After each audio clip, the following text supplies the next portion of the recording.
Welcome or welcome back to my channel. I'm Literary Mad Max, and today we're going to be talking about all of the books that I am just so excited about that are coming out this summer. There's a lot, and obviously we have the big two of Catabasis and Bury Our Bones in Midnight Soil. So obviously those are there. I am going to talk about them a little bit, but I'm pretty sure if you're here, you're aware of their existence. But there's a lot of other good stuff that I'm really excited that's coming out too. I also still fully believe we are in the year of horror, and I'm very excited for summer horror specifically. And I think that it's just going to be a really good summer of reading. So let's get into it. On June 3rd, one big thing that is happening is that it's Bindery's next release. Bindery is like an indie pub that is aiming to uplift marginalized voices for the most part. They're using influencers as the people that have their imprints for Bindery and pick their books. So I've read a couple Bindery books so far and I've liked them. Obviously, everyone is going to pick different books. All the authors are going to be different. But so far, I've had a good experience as a reader.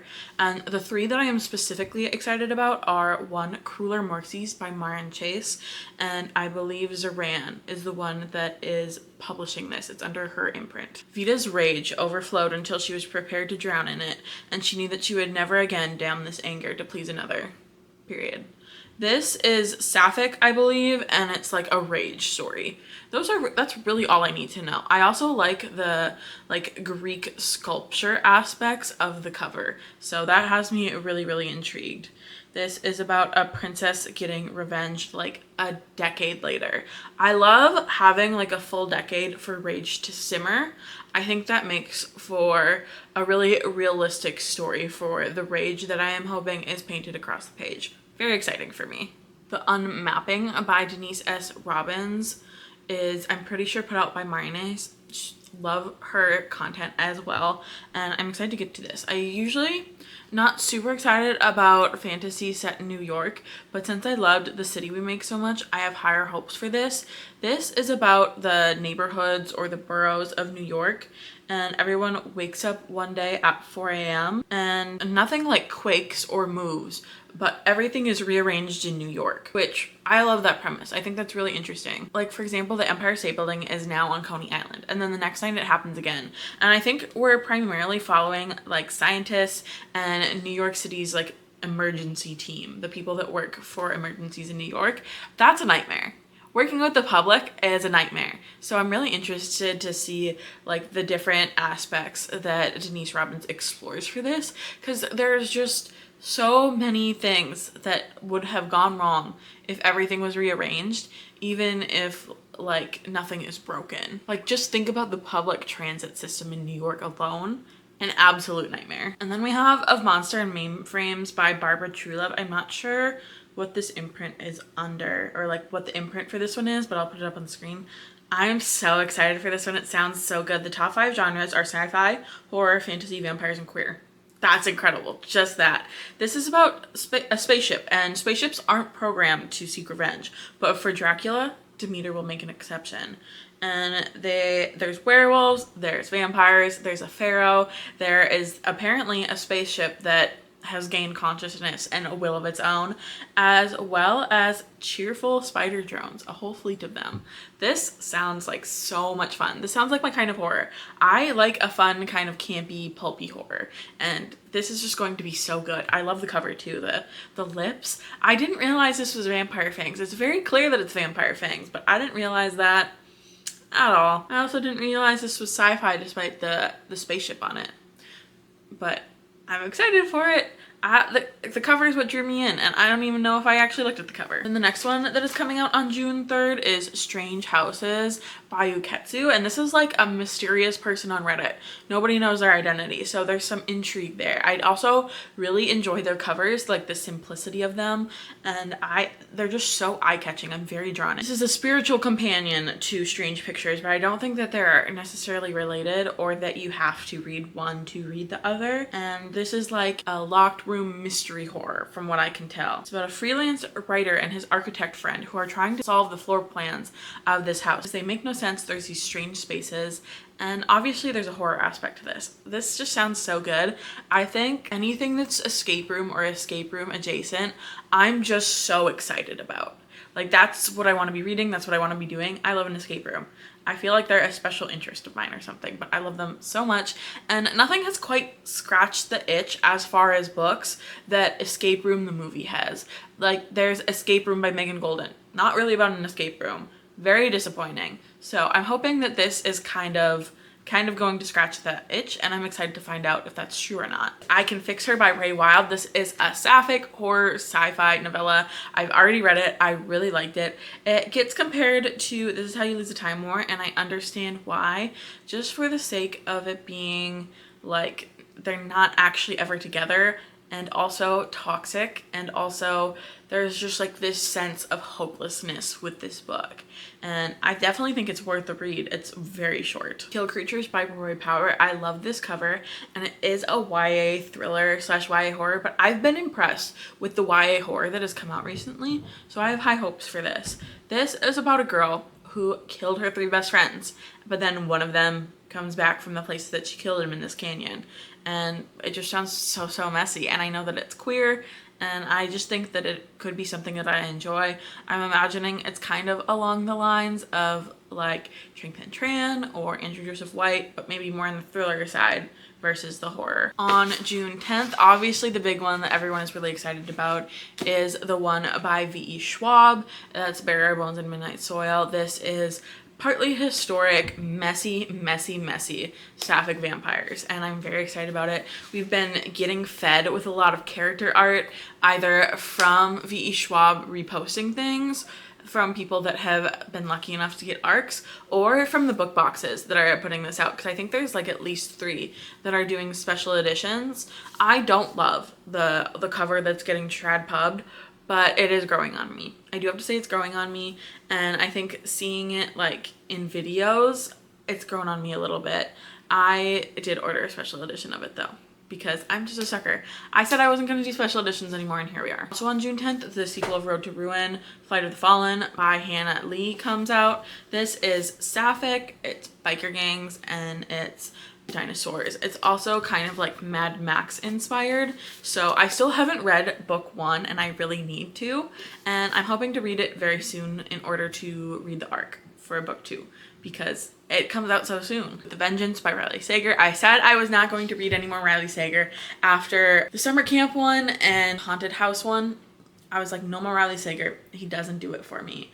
But this one is set on a train, and I think horror on trains is just so good. It's so fun, and it's kind of also like a murder mystery situation, and I reserved it on Libby. I'm the first in line for the audiobook on Libby, so I'm probably going to check it out.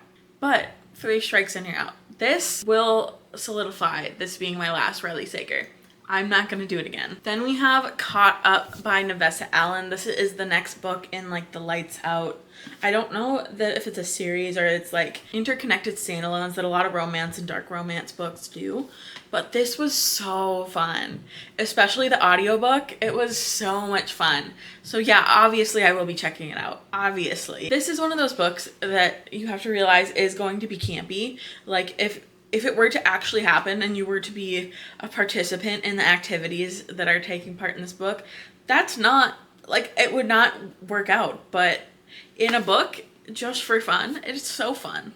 King of Ashes by S.A. Cosby is about someone who, out of necessity, starts working for a gang. And in the synopsis, it says the gang doesn't realize how much he's gonna like stand on business, will not let them push him around. I have not read anything by S.A. Cosby, but his books, because I am trying to find thrillers that I like, I'm very picky with my thrillers. His books are continually recommended to me and are also widely loved. I know that Blacktop Wasteland in specific, lots of people like that. So I like the cover of this. I do want to try an S.A. Cosby this year. I don't know if it'll be this one, but it is on my radar, so I did want to talk about it. And then we have Of Flesh and Blood by Anna Levin. The Crooked Lane Books sent this to me, so thank you so much. I have not gotten to it yet, but I am hoping to get to it before June 10th. This is a forensic psychiatrist crime thriller, and it's a debut horror novel of these 2 people. I think they usually do thrillers, and this is set in like the Cajun South. So I think the setting is what really drew me to request this. I do like the cover though too. I think I am in my horror girl summer, and the South is a perfect setting for that, so I'm excited. This is the last book for June 10th. There's a lot coming out in June, especially the beginning of it. This is Awakened by Laura Elliott. This is a horror where scientists, for the sake of productivity, have figured out a way for sleep to become like pretty much obsolete, but monsters start happening because people aren't sleeping anymore. Obviously, 2 survivors of this come back and they're trying to figure out if they're their salvation or something worse. So I really love the cover. I think No Sleep is the perfect thing to start off a horror novel. Sounds very scary to me. On June 17th, we have Wearing the Lion's Den by John Wiswell. I'm very, very, very excited for this one because I loved Somebody You Can Build a Nest In. And I think that this has the same kind of like levity, but it is more like a Greek mythology retelling. And I think the cover is really good. I'm just very excited to get to it. Then we have The Mercy Makers by Tessa Gratton. And I think the cover of this is very beautiful. A talented heretic must decide between the pursuit of forbidden magic or the ecstasy of forbidden love. Either way, her choice will upend the world. And this is the start of a romantasy trilogy. I think this is Fantasy Gang Families. I'm very interested. The cover really sucked me in. I'm just such a sucker for a beautiful cover, and this is absolutely a beautiful cover. And then We Are All Guilty Here by Karen Slaughter. Pretty Girls is my favorite thriller of all time. I think it was absolutely disgustingly horrific. So I would like to check out more from Karen Slaughter. I'm not particularly interested in her Will Trent series, which is a majority of what she writes. This is a new series. This is the start of a new series. I think it's called North Falls. This is a mystery crime thriller, so it is more in line with the Trent series, but I'm still interested in teenage girls with secrets that disappear. I think that could be for me, especially since they disappear during fireworks. I'm assuming the 4th of July. I think it's going to be a good summer thriller. Next we have Tenderly I'm Devoured, and they cite comps of both For the Wolf, which I really enjoyed, by Hannah Witten, and Saltburn, which I also really enjoyed. This is a moody, monstrously gothic romantasy, and I think the cover is so delicious. I just love the cover so much. It is YA, which I'm not as excited about, but I still do want to read it. I think it's about a messy relationship between 3 kind of like rich kids, and there's folklore. If it lives up to the Saltburn thing, I'm gonna be really excited. I do think that it's hard to have Saltburn and YA horror book in the same sentence as comps though. Forbidden Alchemy by Stacey McEwen. I think she is one of the funniest authors on TikTok, so I am excited. I haven't checked out a book from her yet, but this is a slow burn romantasy. I do think it's very difficult to do a slow burn well in a standalone, but I'm gonna find out. About a fated pair who uncover a world-changing secret and are thrust into a violent class war, navigating love, loss, and devastating betrayals. So I think this could be really, really good, or it could be very disappointing. That's kind of the 2 camps I'm in. If I feel neutral about it, I'm gonna be surprised and also the most upset. And we have a short story collection, and I'm not a big short story girl, but I do just really love the cover of this, and it's called Odd Body by Rose Keating. I really like the sheep flowers, the sheep cotton, and it's about the weirdness of bodies. And I think body horror is something that I enjoy, so I'm hopeful. I also have not read a whole lot of short story collections that are just by one author. If I do delve into a short story collection, it's usually an anthology with multiple authors, so I'm interested to see how this will go for me. Finally, on July 1st, My Ex Antichrist by Craig DeLuey, who also wrote episode 13, comes out. Orbit has started their own horror imprint, which is really exciting. I typically really like Orbit sci-fi and fantasy, so I am hopeful for their horror imprint. It is called Run For It. And from what I can tell, it is quite literally about a band member's ex, who is also the Antichrist. I think that this is going to be a lot of fun, and I'm very excited about it. On July 8th, we are getting the sequel to Evocation, which is Ascension by S.C. Gibson. I really liked Evocation. It is about an adult witchy throuple. The men had a relationship pre one of the men and the woman's marriage, and the ex and the woman don't have a romantic relationship, but they have a really close platonic relationship that I really enjoyed. And the witchy ghost supernatural aspect is also so good in here. I don't love it as much as I loved A Dowry of Blood, but I did really like it, and I am excited that there is a book 2. I also think these books are really beautiful. So the initial ratings on Goodreads are also really good. So that makes me even more excited about it. If this had more of like a 3.9, I would be a little nervous about it, but it has a 4.46. It's still just like the ARC reviewers, but that's good news. It's good news, and I will take good news. And we have The Homecoming by Zoe Apostolides. I love this cover. It is about a ghostwriter who goes to write the story of an elderly woman who lives in this secluded gothic manor. So I think it's going to be very vibey, and there's just something about this yellow cover with the fish head that just speaks to me. On July 15th, we have that flip book that Stephen Graham Jones is putting out. The Babysitter Lives is something that already exists, but only on audiobook. And I have listened to it. It's pretty good. It did freak me out. And as someone who did babysit kids when they were like a teen, something scary happening when you're alone with someone else's kids is such a huge fear. And I think that it was really effective. And then it also, on the flip side, has Killer on the Road. And I'm not super sure what this is about, but I do think that the flip book is stunning. There's The Bewitching by Sylvia Moreno Garcia. I'm like halfway through this book right now. We're following the timelines of 3 different women who are also all experiencing kind of all of their lives are intertwining. Their stories are intertwining. They are struggling with men, and also there's a witchy aspect to it. And I'm really liking this so far. I think this could totally be my favorite by Sylvia Moreno Garcia, which is interesting because I really, really like Jihad Crown by Sarah Hashem. I've read this. Oh my god, it is the sequel. It is the sequel to The Jihad Heir, which is just what I want from an enemies to lovers. The yearning is so good, and I was worried because sometimes, you know, like authors just can't stick the landing, but I think that if you loved The Jihad Heir and are looking forward to The Jihad Crown, you're safe. It absolutely is the perfect conclusion to this duology. It's so good. The yearning, the enemies to lovers, it's all there. The character development is so good. Everything about it is absolutely perfect. I haven't read The Jihad Heir yet. I strongly recommend it to you. This is my first 5-star romantasy in forever. And we're following this refugee. She has magic, and it's seen as not good in this kingdom, and she accidentally gets captured by like the prince of the kingdom, who forces her to be put into these trials. So there's also trials, which is something that I enjoy. It's just so good. It's just a romantasy that I'm going to be recommending over and over and over again. Then Juno Dawson's Coven trilogy is concluding with Human Rights. I haven't read this yet, but it is gender exploration, it's witchiness, it's just all of that kind of thing, and I'm very excited about it. I think the covers are really beautiful, and someone that I trust on TikTok really likes this trilogy, so I'm hoping to get to at least book 1 before book 3 comes out. House of Beth by Carrie Cullen. This is about a woman who marries this widowed man, and it turns out that he wasn't widowed in a normal way, and Beth is haunting them, and she needs to figure out why. This is really short. I haven't gotten to it yet, but I love the cover. I think the cover is very delicious. 3 Shattered Souls is coming out, the first book being The 5 Broken Blades by Mai Cortland. I still haven't read this series. I don't want to read the synopsis of book 3 in order to spoil myself, but just know they're really pretty covers.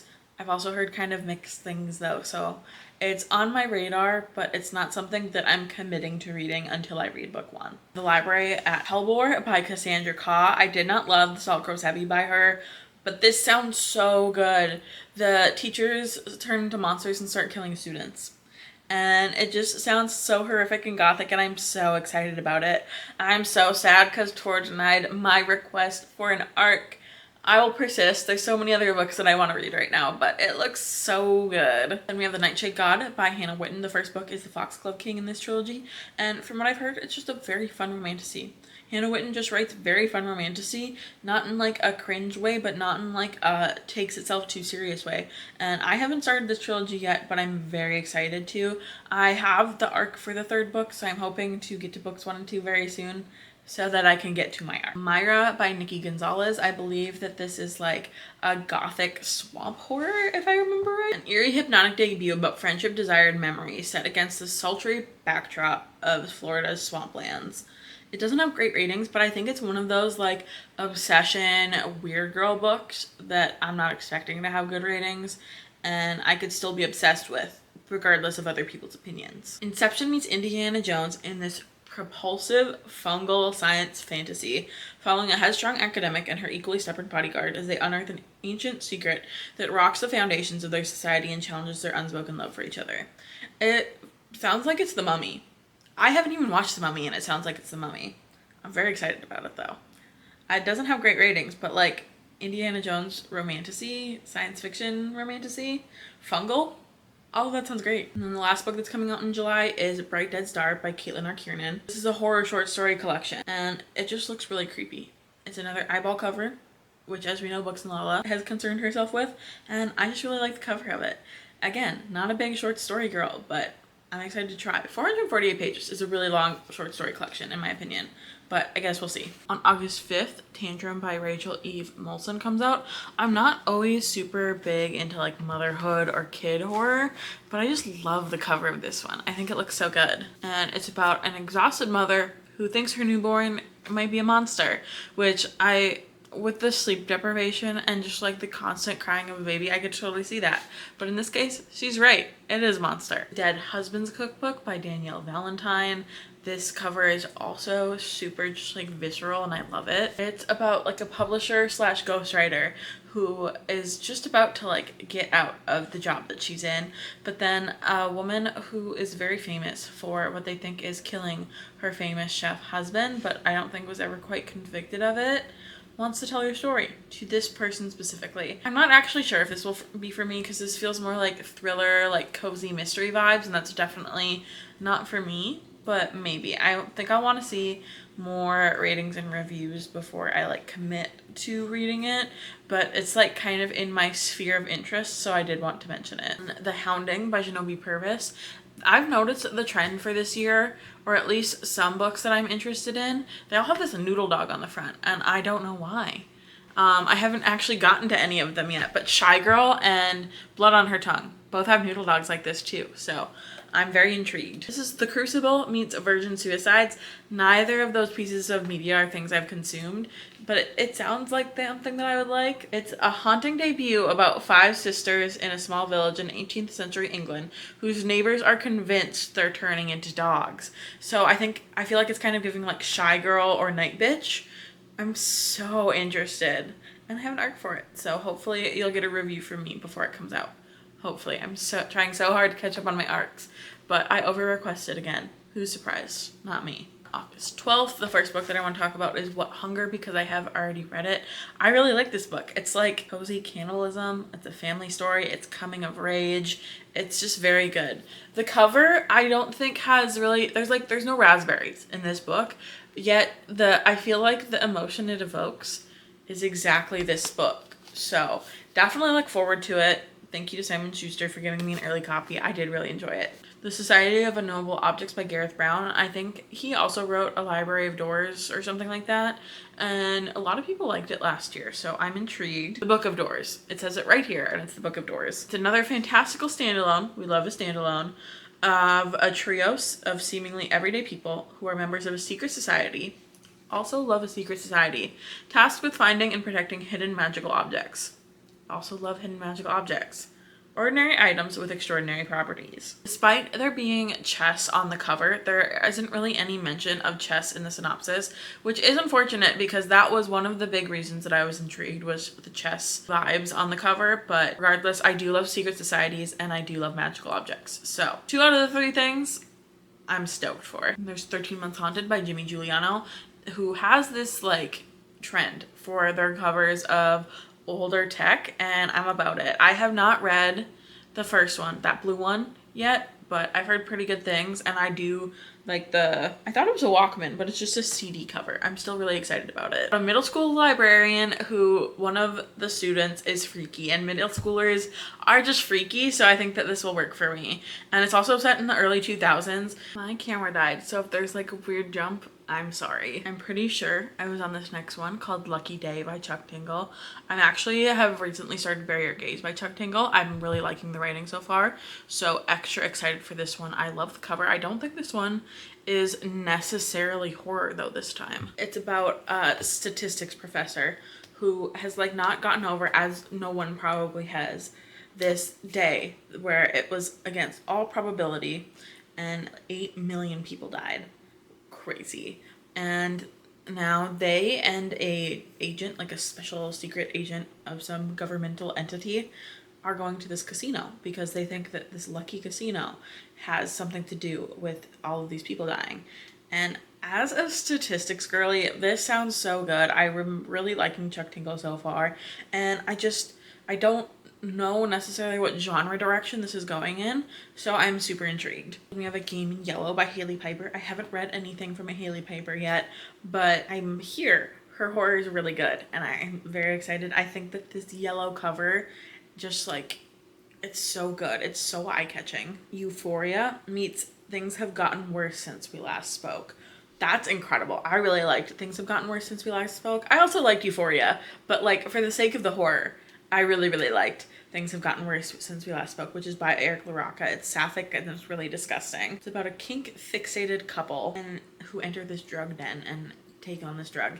Ooh, I'm so excited. It sounds like blurry and messy, and I'm into it. What I want to mention that I'm not sure I'm going to read is Lord of Ruin by K.M. Enright, which is the sequel to A Mistress of Lies, and I haven't gotten to that one yet, but it's like political romantasy and there's backstabbing. I have not heard very good things about Mistress of Lies, but I would like to try it. So I don't know if I'm going to get to book 2, especially not this year. But if you have similar genre interests and similar book interests as me, just putting it up there. Okay, on August 19th, we're getting Hemlock and Silver by T. Kingfisher. This is both a funny and dark retelling of Snow White. I feel like dark humor is T. Kingfisher's sweet spot for me, so I'm excited about it. I think that she does fairy tale retellings in a way that is new and very intriguing. I'm excited about this one. I'm not loving this trend of neon sprayed edges that her books are getting, so if I end up liking this one, I'll probably try it out from the library first, and then wait until we don't have a sprayed edge anymore because I just don't like them. We have The Possession of Elvadias by Isabel Cañas, and this seems like it kind of has like the similar structure of the Hacienda and the Vampires of El Norte. There's romance involved, there is a horror trope, and it's historical and romantic with horror pieces in it. The Hacienda is a haunted house, Vampires of El Norte, vampires, and this one is like a possession or like a ghost story. So I'm not tired of this formula yet. I love the romance and the horror aspects that Isabel Cañas writes. Specifically Vampires of El Norte I really, really loved. I thought the Hacienda was good, but not like my favorite. So I am very intrigued by this one. I also think the cover is super, super good. And then there's The End of the World as We Know It, which has so many horror authors writing short stories in the Stand universe by Stephen King. None of the short stories are by Stephen King, but it's just like they're writing in the Stand universe. From off the top of my head that I can remember, Nat Cassidy, Tana Reeve-Du, Gabino Iglesias, Haley Piper, I think Josh Mallerman. There's so many good ones that I really like and so many authors that I haven't gotten to yet that I'm excited to get to. This is kind of like my Super Bowl. It's like when The Sweet Life and Hannah Montana and That's So Raven had a crossover episode. That's what this book feels like to me, and I'm very excited about. Then The Last Among Wolves by Melissa Caruso. I think that this is the second or third book in that time loop book series that she wrote, and I haven't gotten to it yet, but I do think that it's something I'm going to like. I'm going to try really hard to get to book 1 before this comes out, but we'll see. I say that about so many things and then it just ends up not happening. So there's just so many books that I'm excited about. Also, Anya Alborn's coming out with a new book that is creepy kids, and I think Anya Alborn writes a really good creepy kid. This is about a secluded Colorado house, and the mom has 5 kids, but they lost their 6 that she most recently had, and then this random kid shows up on the edge of their property one day, and the mom was like, you know what would be a great idea? Bring this child into my house where all of my other children already live. And then obviously bad things happen. So I think it'll be really good, and I'm excited to get to it. Obviously, I'm excited to get to it. I asked the publisher for it, and they sent it to me. And what better way to wrap up this book release video than Catabasis. I am so jealous of everyone that has gotten an early copy, either digital or otherwise. I'm so excited for it. There are a few classics that I want to read before I get to it, so that's how I'm coping with not having the art to it. But I want to read Dante's Inferno, Alice in Wonderland, and I think the Odyssey first, so that I can properly consume Catabasis, because I'm not familiar with any of those. Like, obviously, I know, like, The Circles of Hell, Dante's Inferno. I I understand that, but I've not like actually read it. So I have to do my homework before I can get to this book. That's my plan for Catabasis. And if for some reason I'm the one giving you the news, Catabasis is about two, I think, academic rivals navigating the circles of hell. It sounds incredible. I think that R.F. Kuang is one of the few writers that I think I enjoy dark academia from. So I'm stoked. I'm so stoked.